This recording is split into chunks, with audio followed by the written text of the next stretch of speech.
Hey guys, we have a special offer for Radio Rothbard listeners.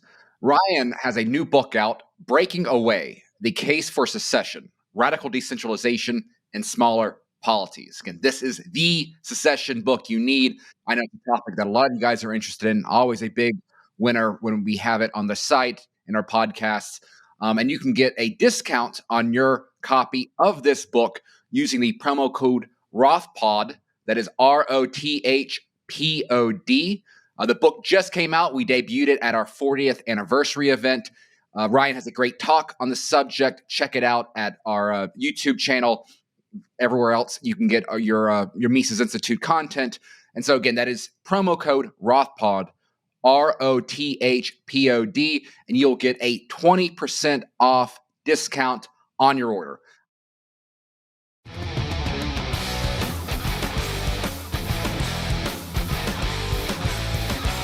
Hello and welcome back to Radio Rothbard. I'm Ryan McMaken. I'm a senior editor here at the Mises Institute. And with me, of course, is my co-host, Tho Bishop, my associate editor at the Mises Institute as well. And let's just talk about a little bit about our bubble economy and how it relates to, say, the crypto bubbles, the Silicon Valley and the tech bubble. Because we're starting to see a different reality emerge in these places now that interest rates are going back up. And if you remember the last boom, an interesting thing happens when booms come to an end. So a very similar thing happened in 2008, 2009, is you have a lot of people who started out rich at the beginning of the boom. They made a whole lot of money during the boom.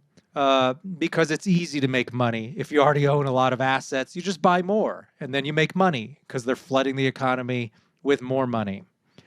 But these people, they let it go to their head. They start to think of themselves as geniuses, and that's why they're rich, and that's why they got richer, and they're smarter than everybody else.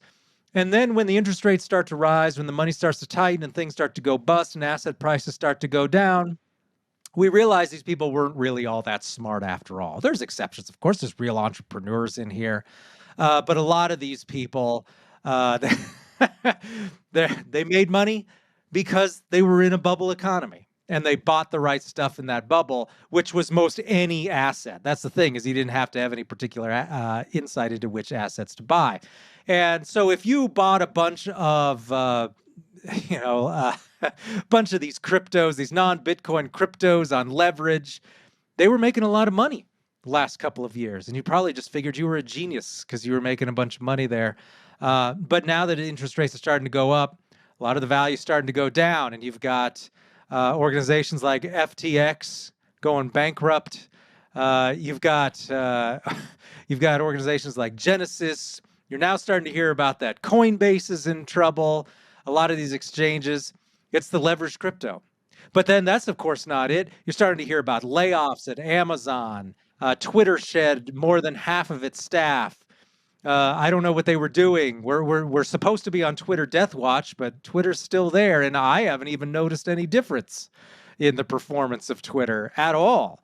So it's very interesting to now see some of the finger pointing. Twitter would have had to cut back staff anyway. Just as Facebook is cutting back staff, just as Amazon is. It's not just because Elon came in, it's because these Silicon Valley workers just simply aren't that productive to justify the amount of money that was being poured into these salaries because money was easy to come by. We were in essentially a tech bubble, just like we're in a crypto bubble, just like we're in a real estate bubble, which is also now starting to pop. And it's remarkable how little it has required of interest rates to move up to start to see real turmoil in these markets, and the geniuses who assured us that they knew just the right place to put all their money, well, turns out they didn't have any real insight after all. So we're just going to look at sort of we'll cover a little bit of the economics, but also this is Radio Rothbard, so we'll do some of the more fun stuff too, such as how the media treats these people, just some of the regulatory issues involved, just sociological effects of these bubbles. So, though I assume you've been following a lot of this stuff and just how remarkable it is that these people just consistently act like they don't know what hit them and that it's all just come out of nowhere. And It's just beyond fathoming that these geniuses aren't making a whole boatload of money anymore. Well, one of the things I think is interesting when we talk about the bubbles here, I think there is an interesting component that is very well connected with the FTX stuff, and I think it is going to be one of the more interesting narratives going forward, is that I think we can think of this as a popping of the effective altruism bubble. And I remember reading back in 2008, right? So this was the collapse of the financial crisis. This is the starting of the new the new bubble that we've been enjoying ever since. There was a project, a phrase that Bill Gates popularized for a brief period of time called creative capitalism. And there was actually a very interesting book. It was a kind of collection of articles by Warren Gates and all these very serious business leaders.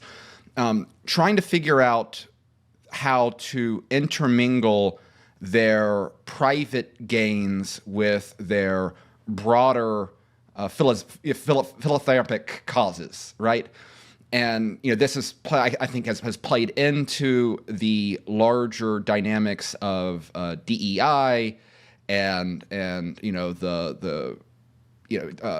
all these value-driven, usually progressive value-driven investment aspects and things like that.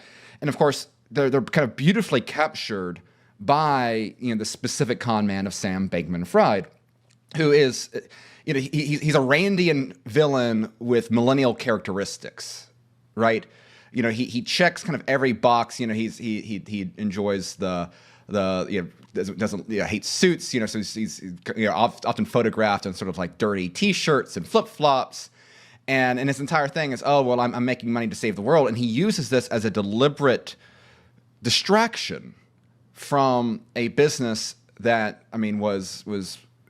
makes Madoff look like an honest broker, the extent to which customer funds were used to finance the lifestyle of various members of the team.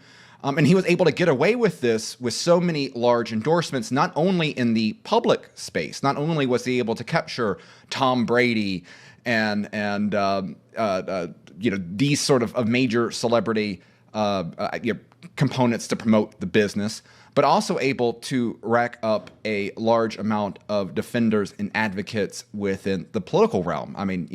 Maxine Waters, who is very rarely known for her great charisma and affection during financial services committee hearings. Usually she's just a very obnoxious woman to listen to.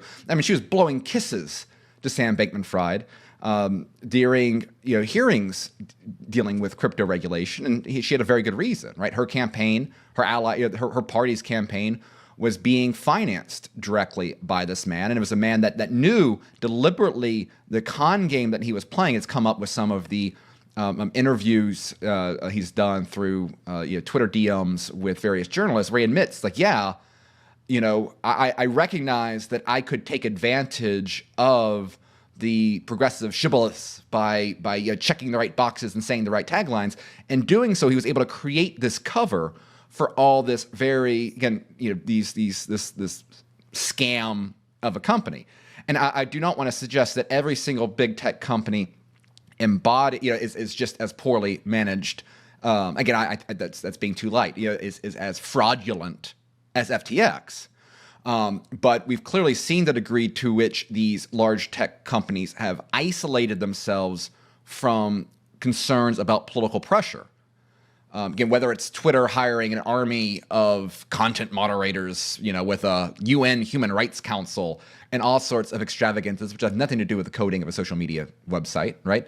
They have layered themselves with these managerial roles that make them an effective partner, an ally to powerful political forces, to isolate them and insulate them from political pressures. And I think that aspect of it, you can get away with that. You can get away with the bloat necessary to survive the government interventionist pressures with this low, with a low interest rate policy where you can kind of keep piggybacking off debt. But that is where this aspect of the economy, this new form of smiley face managerialism To kind of piggyback off of Burnham and a little bit of Jonah Goldberg there and some of their past criticisms of fascism and things like that, or at least analysis. I don't want to say Burnham was a critic of fascism in the past. I mean, that's kind of, I think that model, it's going to be very interesting to see who sinks from this. And I think this kind of goes to a very interesting cultural dynamic that we've seen with the oligarchs of Silicon Valley. Yeah, the philanthropy is part of the grift. And we could do a whole episode on that, and probably should. Just the whole Bill Gates phenomenon, right? Exercising political power under the label of philanthropy, burnish your image, ensure your own status, while you call it philanthropy and altruism, when it really, of course, has nothing whatsoever to do with that. And that seems to be the thing billionaires do now, is once you get rich, you then use your money to purchase other sorts of non-monetary power and influence. And then you talk about how you're serving humanity. It's a con. And of course, SBF, Sam Bankman-Fried, was right in the middle of that. And so if you're not keeping up, Sam Bankman-Fried is the head of FTX, or rather now resigned, disgraced. And yeah, he was like a character study in how to con the media and how to buy politicians with this ridiculous sort of, hey, I'm a slob, but I love humanity. I can't even dress myself, so that somehow means I must be a genius. And so you see him ride in ill-fitting, stretched-out T-shirts and shorts, and in a famous picture from when he testified at Congress, he clearly had just bought a pair of shoes because they had the factory lace on them, or someone zeroed in on his shoes while he was testifying at Congress, and it was how the shoes come out of the box, where it was just kind of like the way they quickly tie up the laces in the factory. And so he clearly, I guess he doesn't know how to tie his shoes. I don't know. And so so the whole thing was, hey, look, I'm this guy. I had like 4 years experience at some investment bank. Jane Street, I believe, is where he's from.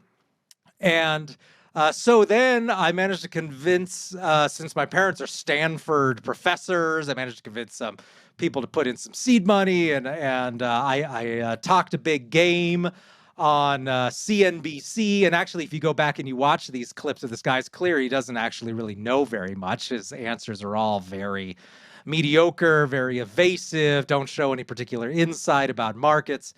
But I mean, just feted, just fawned all over in the media. And look, yeah, he's this new breed of billionaire, and we don't need these suits, their ties and everything. He looks like he just rolled out of bed, and let's have him on our TV show every other day to tell us all about the market. And people were dropping then, and it wasn't just institutional investors like Binance. There were apparently some pension funds putting their money in this stuff, but also just regular people who were dropping 50% of their life savings or more in these crypto exchanges, FTX specifically in many cases. And what happened, of course, is that he was using these depositors' money, the people who are putting money in the organization, to gamble on other highly leveraged speculative investments through a sister company called Alameda Research, headed by this 28-year-old woman who he had met somewhere, I guess at Jane Street.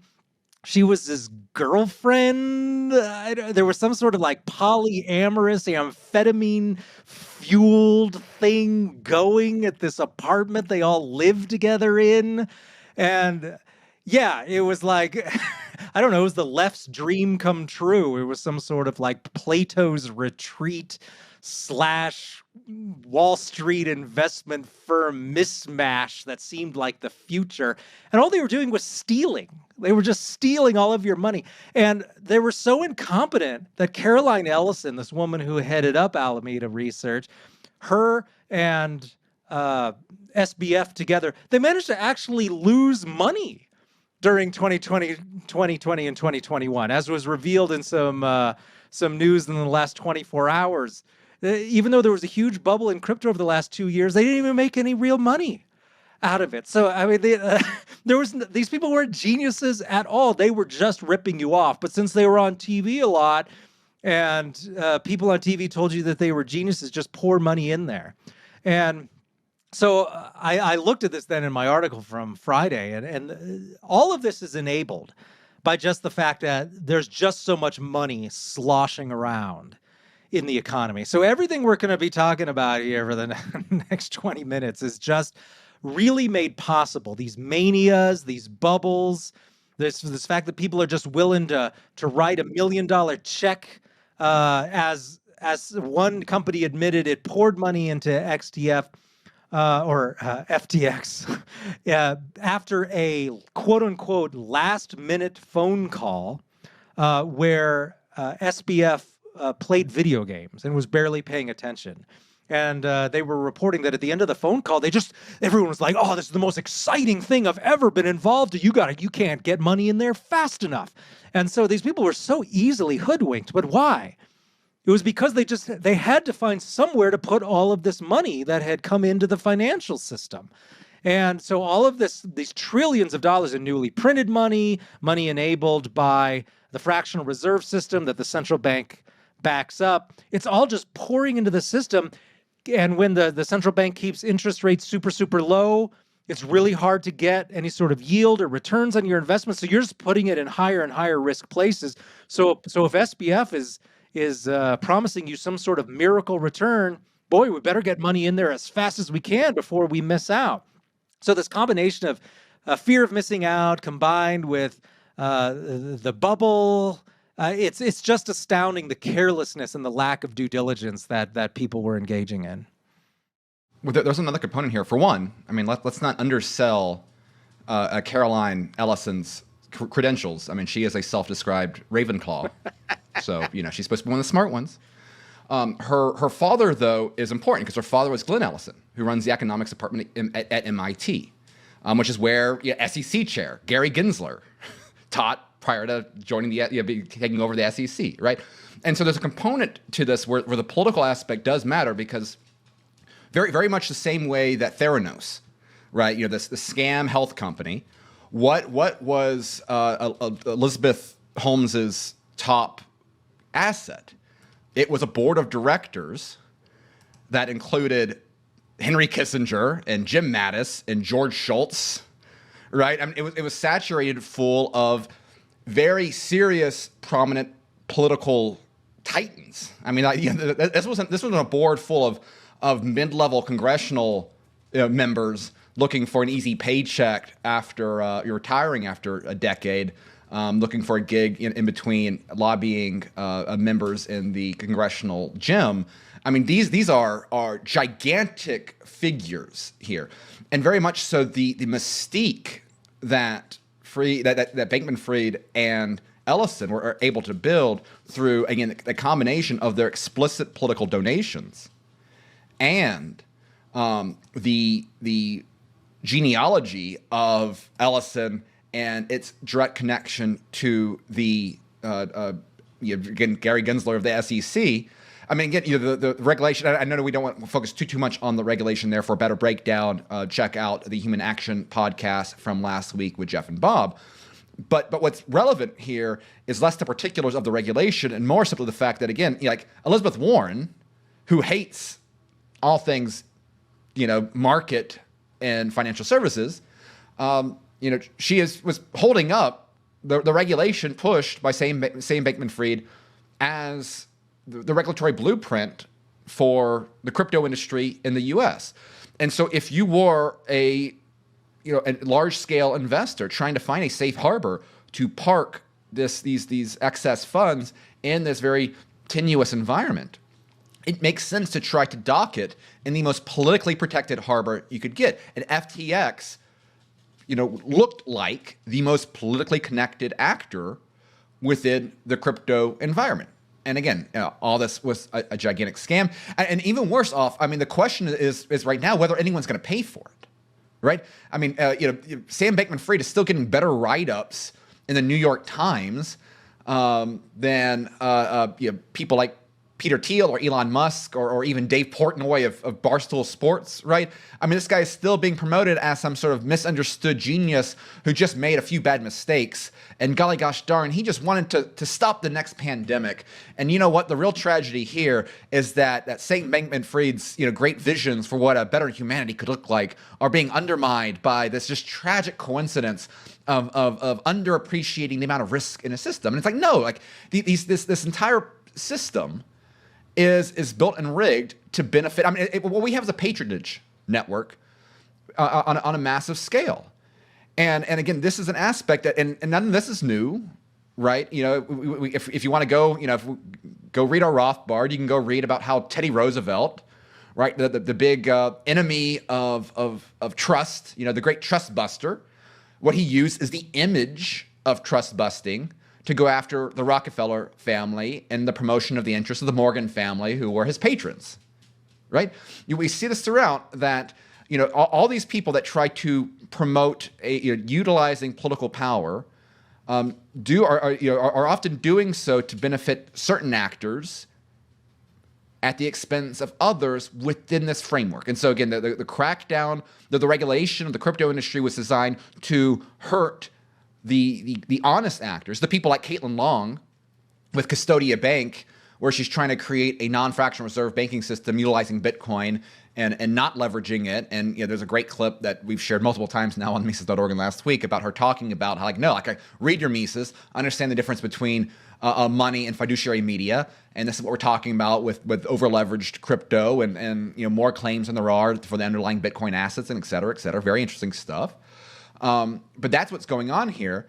And of course, the beauty of it is that the biggest benefactors of this are going to be the SEC and the regulatory agents that are directly responsible for this, much in the same way that, back when Bernie Madoff got caught, the SEC did multiple investigations into Bernie Madoff. You had multiple people come forward, blow the whistle, saying this guy is offering stuff that is obviously not true. And SEC, this is what you're supposed to be dealing. And every single time the SEC said, "Oh, nothing to see here," it wasn't until Bernie Madoff's sons, who I think trying to the dad, sell me out so you guys don't get involved, whatever. But it took reporting, it took self-reporting to get Bernie Madoff taken down. Even though you had, again, journalists and other actors say, no, there's something smelly here. The SEC completely failed. Much the same way with Theranos. It wasn't until you had a Wall Street Journal reporter that was able to get some people on the record to kind of talk about, one of them being, I believe, the grandson of George Shultz, who was on Theranos staff, and kind of realized, hey, there's nothing there. It took the Wall Street Journal reporters getting stuff on the record for regulatory agencies to make sure that what Theranos is selling is completely fraudulent. And they were able to bring in, you had Walgreens and all these major tech giants, pumping money into that. The regulatory system completely failed. And here again, and of course, again, the benefactors or the regulators who are blind or who sleep in the job in the first place and are going to create an environment where genuine entrepreneurs, non-Randian villains, are going to be the ones that suffer the greatest consequences of it. Yeah, when you see the fact that all of these people are hanging out together and they come from the same universities, they go to the same cocktail parties, have friends in common, all know each other personally, that matters.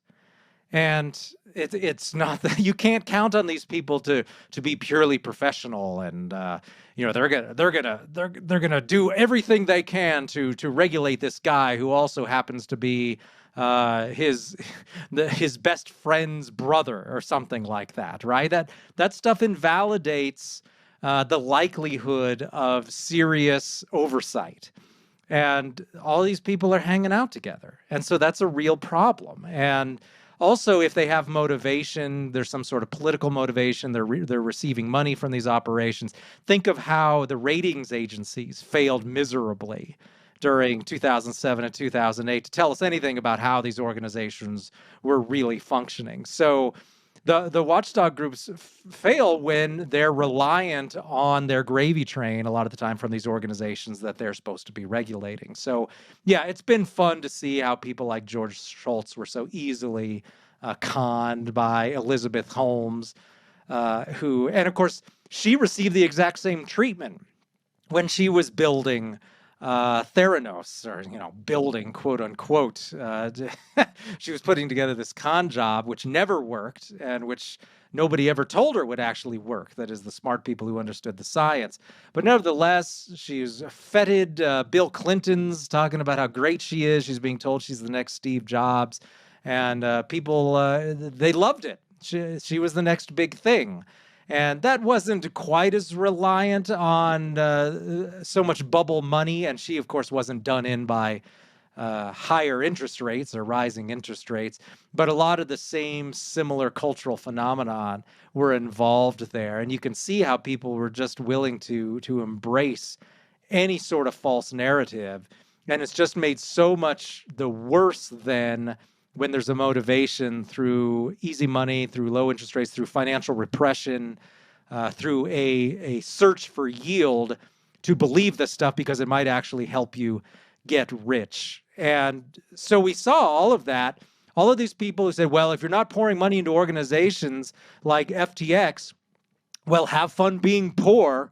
The people who understand the real economy, the people who are cutting edge, they're putting money in there. Well, those people who, quote unquote, should have fun being poor, they're not the ones who just lost half their life savings because they gave it to Sam Bankman-Fried. And to be fair, within the crypto orbit, you did have some of the ones kind of most popularizing the term, have fun staying poor. You do have like the Bitcoin maximalist crowd that for the longest time has been ringing the bell on. Keep your money off the exchanges. Not your key. Not your keys, not your coins. Right. So, and now again, I think that there can be an exuberance there. And this was a point that Caitlin Long made in that clip. Right. Is that when you have the broader industry being influenced by these highly leveraged companies, it creates a tremendous amount of froth in the system that can make it very difficult to make proper calculations, right? It increases the volatility of the asset, and so if you're someone like if you're buying Bitcoin and doing the right things, with all the money that these leverage plays had propped into it and helped maximize the kind of that peak the value, then you are a victim of that in spite of doing the responsible thing. Thereabout, and so I want to make that point before we get some angry comments in the YouTube section afterwards. But to the point too, like you mentioned, like again, just how sinister this kind of plays into it. Again, that the victims, the collateral damage that comes from these shady actors. One of the craziest things is that you mentioned the ratings agencies, where the big three are completely blind, right? The incentive structure that they had for rubber stamping, all these mortgage-backed securities and all these investment products. That were being pushed into innocent people's investments, not knowing trusting wrongly these major institutions. You had smaller firms like Egan Jones that were actually properly they were the first ones to fly the flag on Enron. I mean, they're the ones that were warning about the poor quality of these assets, and they're the ones that end up getting investigated by the SEC for there's a conflict of interest here. Afterwards, again, the people that suffer the consequences of this are the ones that are not willing to kind of just go along with the Ponzi scheme as long as the scheme is going good. And this is an aspect where, again, bringing this to the broader picture of big tech, and it will be interesting to see. Again, I know there's the Mises quote about when you have interest rates go up and you have the end of easy money, you kind of have the tide come back and kind of see who's built on a solid foundation there. That's not the quote at all, but the concept is there. Again, the amount of how much of the current a big tech Silicon Valley ecosystem is inherently non-profitable and built with a political segment in mind. Because again, once upon a time, right, Silicon Valley was defined by this sort of techno-punk libertarian spirit, right? Now you had the original CEO of Uber, for example, Travis Kalanick, who kind of prided himself on like sort of throwing elbows, right? Like he would open up Uber in cities and like intentionally not follow any of the regulations. And his basic operating procedure was like, look, I'm going to provide a service that your traditional taxi cab model is just not up to par. I've got an app. Come after me, bro. And eventually, when your citizens get a taste of what I'm having to offer them, then you're going to come bending the knee to me, and you're going to give us you're going to allow us to operate, whether or not your entrenched taxi lobbyist want it or not. And this was also kind of peak at the intersection of sort of that, Tea Party comes to Washington, Ron Paul libertarian movement thing. And I remember there's a tremendous amount of optimism, right? You go to any libertarian conference, and it's all about how like techno bros, we're going to usher in a libertarian golden age because, they care more about providing services to the customer than they do all this out of touch red tape, boondock, like all the bureaucratic staples. And of course, what we saw is so that, the Travis Kalanick's of the world get kicked out. Right, the Peter Thiels of the world get villainized and have magazine profiles, very ominous, shadowy sort of aesthetics going on. Right, the ones that had any of that sort of spirit became the villain, and if not, and attacked in a variety of ways. Elon Musk, right, the current sort of black hat of Silicon Valley, right? At this time, this was when he was Obama's bro. And the savior of alternative energy and solar panels and the darling of the left at this time, and now that he is taking again more of this sort of edgy come and take it mentality to regulators both in America and the bigger battle is going to be in Europe. He's now the villain again, and so there is this aspect where so much of what the promises that Silicon Valley had of overthrowing so much of the parasitic nature embedded within the economy, they became completely captured by it.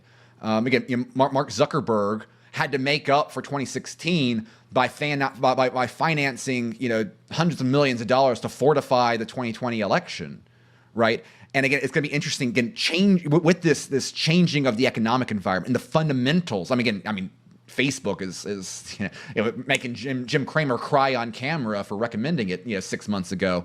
I'm really hoping that the hard reality of an environment that has something resembling real interest rates, or at least slowly increasing interest rates, identifies just how completely uneconomic this entire dangerous, submissive, again, this tech managerial regime truly is, and that some of these bad actors just completely washed out. It's been quite a remarkable shift in the whole techno-libertarianism thing that I was especially a thing probably around 2000, 2001, 99. It was an exciting time. I was about 20 years old or so. It was an exciting time because anybody could start a blog or their own website, go on and buy your own domain and everything. And it seemed like we're decentralizing information. And we were, right? By LouRockwell.com was a very early website. It started in 1999. And back then it was pretty much the only place you could get any sort of non-socialist, non-social democrat information on the web. And you had like three choices. You had all the establishment news sites. You had like on the right, you had National Review and Commentary, and that was basically it. And then the only real libertarian site with high traffic was LouRockwell.com. And Mises.org was a very early site too, and had a huge share of the internet back then because there just weren't that many websites. And so I think there was this feeling that, all of this new tech, it's going to overturn the regime. And it's just as you said, Google, Amazon, all of these guys, this is all new and exciting, and this is the new wave in anti-government stuff. And boy, that couldn't have been any less true. Is there any group of people more pro-regime, more conformist, more devoted to following the rules than people in Silicon Valley? I mean, they're laughably talking about disruption all the time and all of this stuff. Oh, sure, it's fine to disrupt some tiny corner of the marketplace so long as you ultimately are backing the regime and helping your favorite oligarchs win at the ballot box. But there's no anti-establishment anything among these people. And so I would say that outside of Washington, D.C., if you had to point to a place in America that's a bigger threat to liberty and civilization and human decency, it's Silicon Valley. And again, I mean, the tip-off should have been when Google got rid of its phrase "Don't be evil." Should have been tip-off right there. But again, and again, I think this is a specific insight that Oxford economics provides this conversation, because if you go into some other sort of political realms, right, you'll have people that kind of you view this as the inevitable consequence, right? Whenever an industry becomes mature, it instantly starts kind of doubling down on protecting its own turf, right? And again, I think this is the component, is that what has changed that nature of big tech is the monetary policies that play a major role in how success is had within the tech industry, right? You have the size of your business has direct impact on your ability for cheap credit, which is what allows you to continue furthering on. The consolidation of the big tech industry, the reason why Facebook was able to become this gigantic behemoth that wasn't just Facebook, but Instagram and WeChat and all these other entities within it, it was because they were able to finance purchases of Instagram and of these competitors at a cheaper rate. So that the policies of the regime subsidize corporate consolidation, particularly within this environment. And I think within that particular industry, you have a bit of the gloss that, oh, what's up and coming, right? It's sexy. Don't worry, you don't understand the basics anyway, because unless you're a millennial, you don't understand tech, right? So there was aesthetics as well that makes it easier for certain people to be duped, right? George Shultz would probably be less duped by a weapons manufacturer that was propping up crap, than a high-tech medical company, right? So there is some aesthetic aspects that might have played into some of these particular scams and bad actors. But ultimately, though, the entire economic system of the country and really the world has been built upon subsidizing the largest, most politically collected actors and helping them create these fortified claims on industries. Any competitor that seriously tries to disrupt their hold will have all the parts of this ecosystem, whether it's Amazon Web Services, whether it is web stores, app stores, right, from Google and Apple, and the ability to access apps. I mean, this is what they're already trying to do right now with Twitter, right? There's this conversation about, the Twitter app is going to be removed from these stores. And again, this is with the direct coordination of EU bureaucrats, with, in the case of the U.S., the Biden administration, and it is part of this very deliberate attempt to merge private and public power. And again, this is where the question of how do you respond to it. Now again, maybe, hopefully, we will see we'll see how long, we'll see the stomach that Powell has in his push to increase rates to break the back of inflation. Again, I am cautiously optimistic that Powell has more has bigger cojones than I thought he did a year ago, right? Like maybe there is a stiffer spine there than I would have given him credit for a year and a half ago, and maybe that does create a great, let's call it a great reset in the systemic incentive structures of the economy that might purge some of this managerial excess from the system. It's perhaps, it's just as likely, perhaps more likely, that we might see a pivot as the strains that this decade plus of monetary hedonism really start pressing upon these industries, and you have regime actors that do not want to lose the great power that they have obtained by these quasi-public-private partnerships. And again, this is the political dynamic of the time, and this is, how do you actually how do you successfully navigate this area is difficult.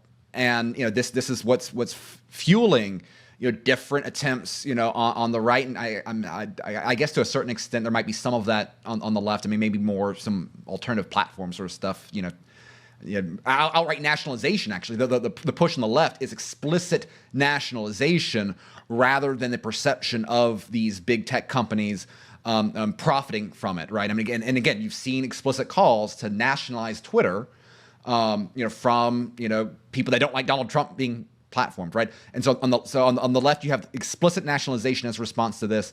On the right, you have national conservatism and some of these other more heavy-handed, the Josh Hawley approaches to breaking up big tech and things like that. Some of those I think solutions have bigger problems than others. But again, this is the defining environment. And again, as much as it is easy to attack and mock, and these people should be attacked and mocked. Again, the cartoonish buffoons of people like Sam Bankman-Fried.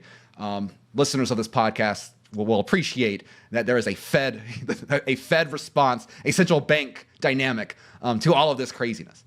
Oh, 100%. And someone who's done some good work on that is Brendan Brown, who's an economist, one of our senior fellows, writes for the Mises Institute, and he's been really prescient. If you go back and you read his articles about how the current boom will proceed, going back numerous years, he's been pretty good about it. He's not the sort of guy who's been constantly predicting a bust all the time.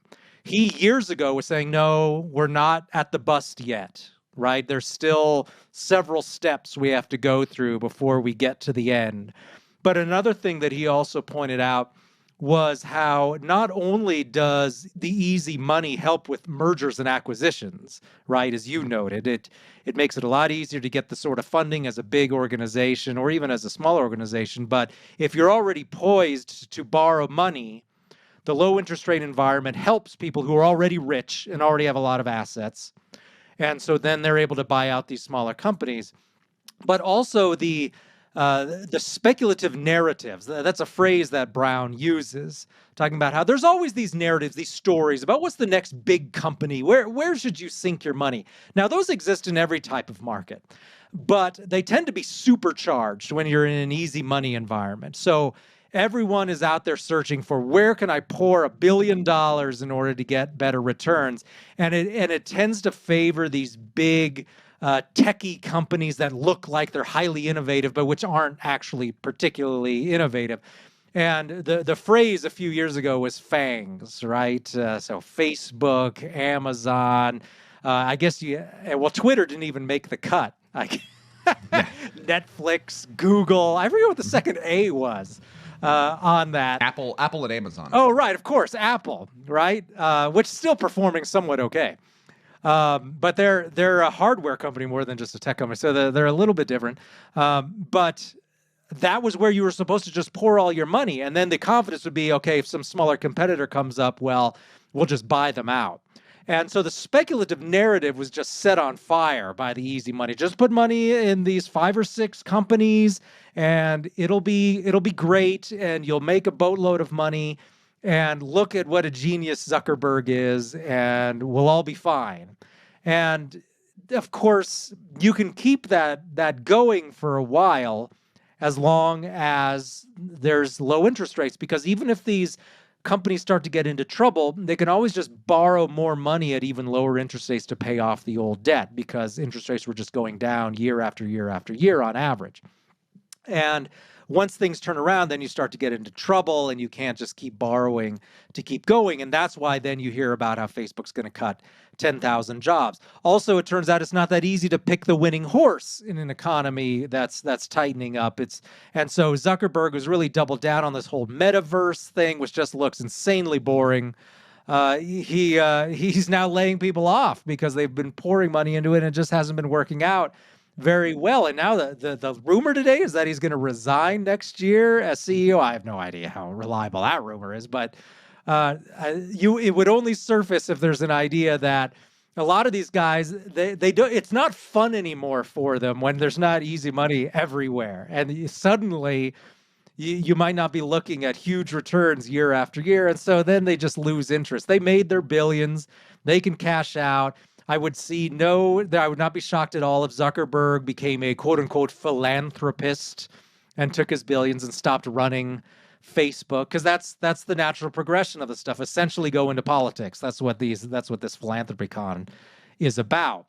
And so, sure, I think we could expect some real differences there. Also, as much as the easy money system favors all the buyouts, the extra money, the people who are already rich, once that reverses itself and you start to get in, at least, no matter how briefly it might be, assuming that these companies don't get bailed out, suddenly reality comes home and Facebook becomes the next MySpace. I mean, that's always absolutely a possibility. And we've been told a million times that, these monopolies are forever. But as Brendan Brown pointed out, they're monopolies just because of the speculative narratives and the easy money. It's because it backs up their dominance in the market. But once that changes, they don't really have that same level of monopoly power that they had. So as much as we were told that MySpace was a natural monopoly and would dominate the social media market forever, it didn't, of course. So these companies can go downhill and they can even disappear. And so that's very much a possible reality. And I mean, who can really argue that these companies have improved life on planet Earth, right?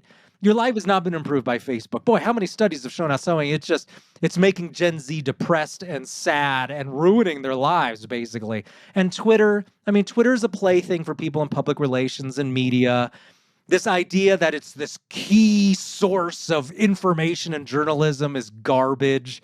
It's journalists who say that because they have a lot of influence on Twitter. So of course they're gonna care a lot about what happens to it. I mean, it's astounding how much reporting there has been on Twitter in the last few weeks since Elon Musk bought it out. I mean, does the average reader care that much? I know from the normal people I talk to, they're not paying any attention. And they pay more attention to the automobiles that Elon Musk cranks out because they're interested in cars. They're a lot less interested in the alleged public service that Twitter devotes to journalists. So no, your quality of life hasn't been improved by Twitter either. There was, going back to the old techno-libertarianism days, there was a recognition that if you wanted to get unusual news, that you wanted to get something that countered the narrative, you would just go to certain sites run by editors who had their own viewpoint, where things were different there. So you could go to the mainstream media and then you could go to these other sites. But what the consumers have voluntarily done is hand over the control of the news they see to a bunch of 28-year-old cat lady hall monitors at Twitter or at Facebook who are telling them what they get to see. And so they basically put huge Silicon Valley corporations in charge of their own data, their own information consumption.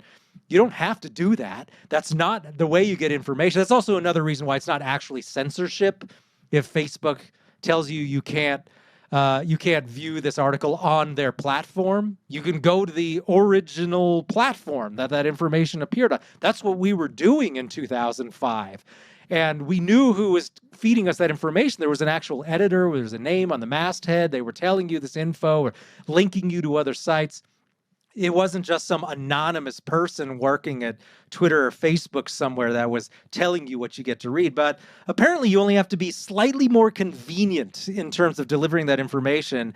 And your grandma on her smartphone is just going to then let Facebook tell her what's going on in the world because it's too much trouble to type in the address for another website. So they've really managed to capitalize on that. But the fact that they've had so many resources and such ability to do that relies a lot on that easy money.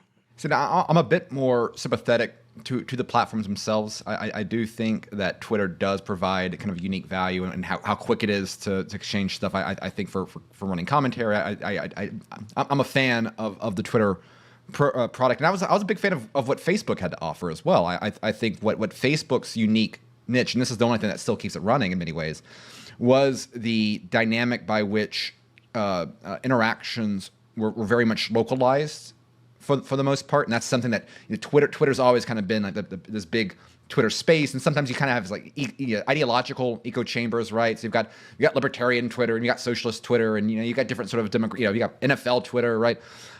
Whereas Facebook, there is a dynamic, particularly with this larger environment, and perhaps one has played a role in the other, but like with the destruction of local news outlets, again, like we have no local news where I'm at. I mean, you've got like two reporters that share like 5 counties. Surprise, surprise, not high quality stuff coming out of that. There is a role there where, and because of that, you're able to get away with certain levels of outright corruption because you have no one kind of being able to blow the whistle and get the news out there. And again, Facebook for a while was good at this. The problem is that the nature of Facebook as a product changed, particularly after 2016, away from being an open, a public square, whatever sort of metaphor you want to use, right? Away from people to come together and exchange ideas and stupid pictures and memes, to being something where it became much more of that very heavy-handed a facilitator of proper information. And so we're going to throttle back political information because that's bad for you. We don't want you to worry yourselves with this misinformation that these right-wing websites might be promoting on you, and plus it's bad for your health and it's bad for your mental health, all this sort of stuff, right? And that's where Facebook itself has become completely broken. I mean, it's difficult to even just function on basic stuff like posting articles is so glitchy. And I mean, Zuckerberg shot his own product in the head. And he did so because, again, the incredible amount of political pressure placed on it after 2016, and because he was able to invest in this new kind of line of products. And again, the big one being VR and the metaverse project that is now defined Facebook. I have a prediction out there that is you're going to end up seeing Facebook be spun off from Meta. And have that be sold as a different product and hopefully get it back functioning. Again, as someone who deals with local news in my community, I hate that there's not a platform really to be able to have that town square element. My town suffers from a news desert, and Facebook being broken contributes to that. But again, though, would Zuckerberg, would Facebook have been the platform, the mediocre glitch-filled product that is weaponized by government bureaucrats today, if not for the dual consequence of regulatory pressure and easy money allowing it to facilitate an entire new industry? And the same sort of dynamic, you see in China, right? I mean, you've got, I mean, in Denny McMahon's Great Wall of Debt, right? He talks about how different companies that are like whiskey companies end up becoming real estate companies simply because they have access to, they need to park their profits somewhere. And so like you have these entire industries that become consolidated within these business structures because of the quirkiness of the political and financial regime. And that does not lead to this great division of labor where you have people that are really good at these industries defining the way that capital is utilized to satisfy these ends. I mean, they're taking on these different processes of the economy of pure political necessity. And again, the more that resources in the economy are driven by political necessity rather than the meritocratic pursuit of consumer ends, that is where we get clown world. And that is very much where we find ourselves in, and we'll see how much we continue to finance that going forward. Yeah, so I guess the interesting thing that we'll be seeing is what comes out of the next few years in terms of tech. And once the status quo of the last 20 years, it's unclear how much it can continue, right? In terms of just replacing one collapsing bubble with another, just keep printing more money, just to keep the treadmill going, just to keep the regime looking good, just to make it so that they can keep the welfare programs going, the defense sector going. And that all makes the regime look like it's rock solid, and that really helps then win over Silicon Valley power brokers into allying with the state. Now, there's always some question about how much sympathy would these people have for the state overall, right? I think they're natural allies in many cases. I have a hard time believing that Mark Zuckerberg was ever going to be some sort of Rothbardian, some sort of anti-establishment guy, even in a free market system. Pretty clearly would always have been perfectly happy with an Obama type of governance. But the fact that these companies have been so enriched by federal policy and the fact that they have to play nice with regulators has really helped move everything in that direction. And that's all helped by the fact that just generally people feel like things are fine, right? We're all getting richer, so whatever the federal government's doing, it must be fine. So let's get on their side and work with them as best we can, because of course they've got so much wealth. They're so good at picking the winners and losers. And are they really going to be seen that way 10 years from now? I have no idea. How long can they keep that game rolling? I mean, obviously they can't. It keeps going until it stops. And so at some point the dollar collapses. I don't think that's going to happen next year, but at some point that happens. At some point, the federal government starts to be overwhelmed by the debt service that it has to pay at higher interest rates, and higher interest rates start to go up because people are just unwilling to buy government debt at the levels that they were in the past because there's just so much of it. And the only alternative then is to print money and endure high levels of inflation. So those things are all looming on the horizon. The question is, how well is it going to be managed? If it implodes, if they screw up in the near future, it's going to change the reality considerably. And of course, on the longer term, it's all going to collapse at some point. The question is when. So that's really the question, is how long can the feds keep buying off, both with the exercise of power and with just straight up easy money, all of these media companies, the crypto bros like SBF, they're all in it together, but it's because so much wealth and influence emanates through Washington, D.C. So there are huge advantages there, and opposition is a big problem. And I think we've seen that Washington essentially won that battle against the techno-libertarian types who said, come at me, I'll fight you. It turned out to not be worth the trouble for most of these people. And so they'll need to find some sort of backbone on that, assuming they even believe that's a fight they want to fight. And that's something we'll find out. And that's why I think ultimately I'm very sympathetic to the role that elites play in changing political structures, and that's what makes people like Peter Thiel, who I'm not going to say is perfect on everything, but you do still have a little bit of a remnant of that sort of old school Silicon Valley. Balaji, Indian last name that starts with an S. He had he was out there promoting Silicon Valley secession at one point, as why do we need these DC bureaucrats coming in and mingling with us while we try to create the products that save the world? There is a little bit of those still within the industry, and again, I think Elon Musk kind of embodies that right now as good as anyone for any past sins and for any inadequacies he may have going forward. I mean, he's definitely taking on. I mean, I do very much enjoy to see him just mocking sitting senators with Rothbardian sort of irreverence. I think that's just beautiful to see. We'll see if that comes back to bite him, right? That might be where the story ends up going too. And they're certainly threatening that. But hopefully there are some of these people that have been successful, that have maintained a fortune of their own right, are interested in helping overthrow again this parasitic clown world regime that is a threat to our prosperity and human society itself. All right, well, we'll have to let that be the last word on this episode of Radio Rothbard. Happy Thanksgiving for all of you listening this week, and we'll be back next week with another episode, so we'll see you next time.